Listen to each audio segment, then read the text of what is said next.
മനുഷ്യരിൽ നിന്ന് അല്ലാഹു സുബ്ഹാനഹു വ തആല ആവശ്യപ്പെടുന്നത് ഇബാദത്താണ്.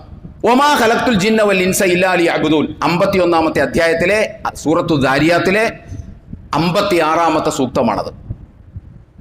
വമാ ഖലഖ്തുൽ ജിന്ന വൽ ഇൻസ ഇല്ലാ ലിയഅ്ബുദൂൻ, എനിക്ക് ഇബാദത്ത് ചെയ്യാൻ വേണ്ടിയല്ലാതെ ഞാൻ നിങ്ങളെ സൃഷ്ടിച്ചിട്ടില്ല. അഥവാ അള്ളാഹു മനുഷ്യനിൽ നിന്ന് ആവശ്യപ്പെടുന്നത് ഇബാദത്താണ്. ഇബാദത്ത് എന്ന് പറഞ്ഞാൽ അള്ളാഹുവിനും അള്ളാഹുവിൻ്റെ വിധിവിലക്കുകൾക്കും വിധേയപ്പെടലാണ് ഇബാദത്ത് എന്ന് പറയുന്നത്. അള്ളാഹുവിൻ്റെ അതിരടയാളങ്ങൾ പാലിച്ചുകൊണ്ട് ജീവിക്കുന്നതാണ് ഇബാദത്ത് എന്ന് പറയുന്നത്. ഇതിനൊരു മനുഷ്യന് കഴിയണമെങ്കിൽ അയാൾക്ക് അടിയുറച്ച ദൈവബോധ്യം ഉണ്ടാകണം, അടിയുറച്ച പരലോകബോധ്യം ഉണ്ടാകണം. എങ്കിലേ അതിനയാൾക്ക് സാധിക്കുള്ളൂ. ഈ രണ്ട് ബോധ്യങ്ങളും കൂടി ഒരു മനുഷ്യരിൽ ഉണ്ടാക്കുന്ന ബോധമുണ്ട്. അള്ളാഹുവിൻ്റെ വിധിവിലക്കുകൾ താൻ പാലിക്കണം എന്ന ബോധം, അതിനെയാണ് സാങ്കേതികമായി ഖുർആനിക ടെർമിനോളജിയിൽ തഖ്വ എന്ന് പറയുന്നത്.